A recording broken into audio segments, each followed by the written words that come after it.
I want to walk out and have people go, whoa. That's just always been my goal. It will always be my goal. I don't know what specific word I can use to go, oh, he's complete, because I know I'm not. Like, I know I'm not, but I'm working towards it.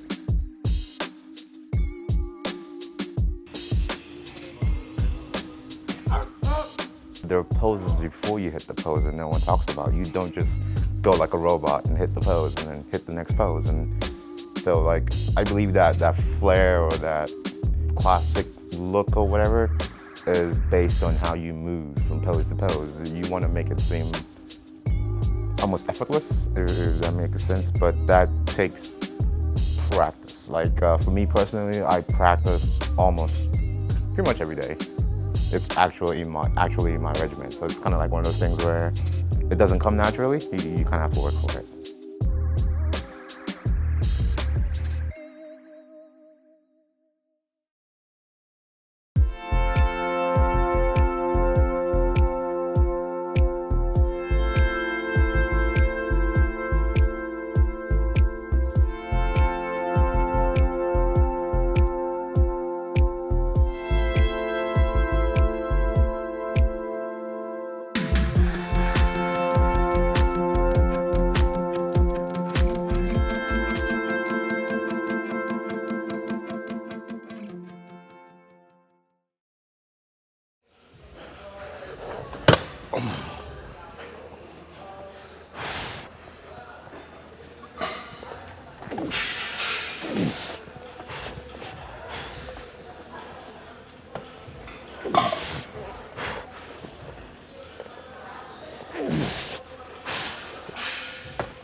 I don't think there's any much difference in training from how the open bodybuilders train in Classic. I believe it's the same.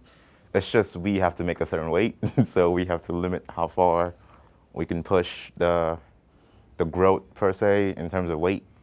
But we can refine certain body parts to be able to grow, have more detail without actually getting so big that we can't make the weight. So I don't believe there's any change in. I've trained with a couple open guys, basically the same thing. If anything, I may be maybe because I'm a little smaller in weight, I have a little more endurance than they do, but that's about it. But it's the same exact training principle, training style sometimes. It's just how it is. Yep.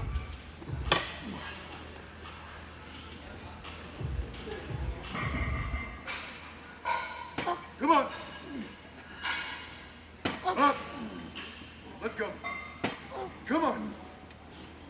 At least 3 more. Come on. All you. Come on. Up. Good. More. Remember who you are. Come on. Up. Let's go. One more. Get this shit. Come on. Big push. Let's go. Grab it. There you go. Yep. Up. Come on. That's it. Yeah. Woo. Yeah, I felt my soul on that one. Thank you, sir. Good. I needed that. Okay. I know there's a saying that deadlifts make your weights blockier and all that stuff. Personally, I haven't experienced that. I do wear a belt all the time, or most of the time, for certain lifts. But I deadlift, I squat, I do all those things that they say are supposed to blow your waist out. If anything, the bigger I get, the smaller my waist looks. It's not smaller, but it just, because everything else gets bigger, but the waist stays the same, it just looks smaller. So I don't know if I do anything specific. I just try not to, in the off season, being Classic, you don't get to eat as much as the open guys do in the off season. So I think that could be a factor, but the training is basically the same.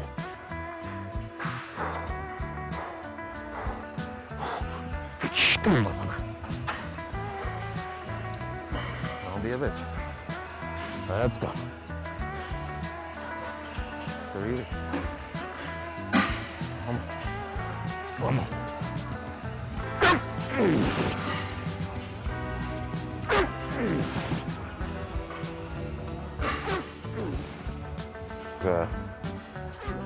It's hard to describe, but it's one of those things that when you see it, you know it.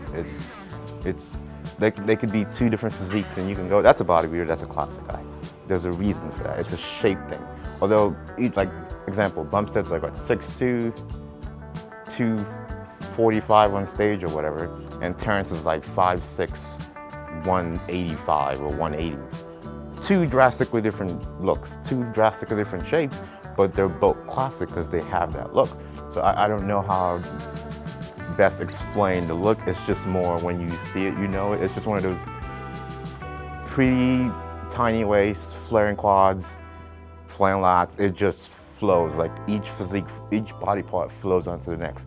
It doesn't seem like a combination of a bunch of body parts all put together. At least that's how I see it. And I feel like if someone can be 6'4", not have the greatest legs, but still be classic. For example, what's his name? Robert Timms. He doesn't have the biggest legs ever, but when you see him, you go, whoa.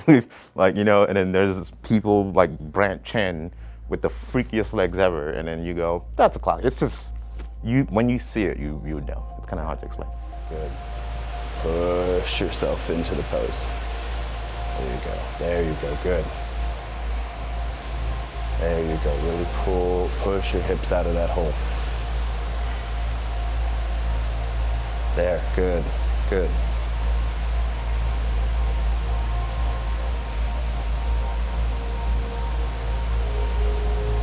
And relax. To me, just like with anything, I feel like it takes a lot of practice. A lot of people know how to pose in the term of like hitting the actual pose, but there are poses before you hit the pose that no one talks about. You don't just go like a robot and hit the pose and then hit the next pose. And so like I believe that flair or that that flair or that classic look or whatever is based on how you move from pose to pose. You want to make it seem almost effortless, if that makes sense, but that takes practice. Like for me personally, I practice almost pretty much every day. It's actually in my regimen. So it's kind of like one of those things where it doesn't come naturally. You kind of have to work for it. That's just it. You'll see like a lot of people who pull deep vacuums, the legs stay bubbly. The people who have hard abs, the legs stay sharp.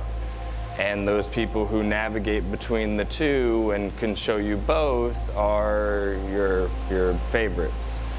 And that should be a part of posing, that us working to achieve balance in your shape can not only be something that brings your best look, but it can be your general practice to make sure that you are keeping balance and proper flow going throughout your body and not creating the issues that bodybuilding does for a lot of people. And then posing only exacerbates because everyone's just squeezing the fucking life out of everything.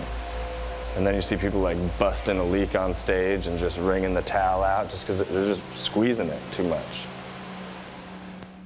I want to walk out and have people go, whoa, that's just always been my goal. It will always be my goal. I don't know what specific word I can use to go, oh, he's complete, because I know I'm not. Like, I know I'm not, but I'm working towards it. But it's just more so, because I believe classic is a look. It's like, you can't explain it, but when you see it, you know it type thing. So I believe that I am in that sense, that have that shape to make that look, or that classic look. So I want to have that. I want that to be like a check mark. So they go, oh, this is division, right, next kind of thing. But to say, be known for something specific, I honestly do not know.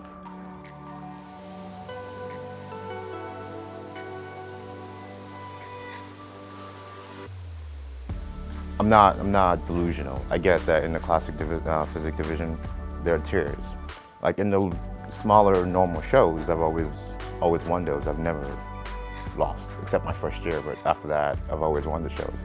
But at the Arnold, third twice, and at the Olympia, always in the top 10, but never in that next tier. So decided to take 2020 off and just beat myself up to get into that second tier. So it's a personal development for me, and also I kind of want to be in that next tier. There is a tier. Although you might not see it, there is a tier. There are certain people that are just there, and people are just knocking at the door. And I believe I'm one of those people knocking at the door, and this is the year I'll finally break myself into it. Well, I believe that. That's just me.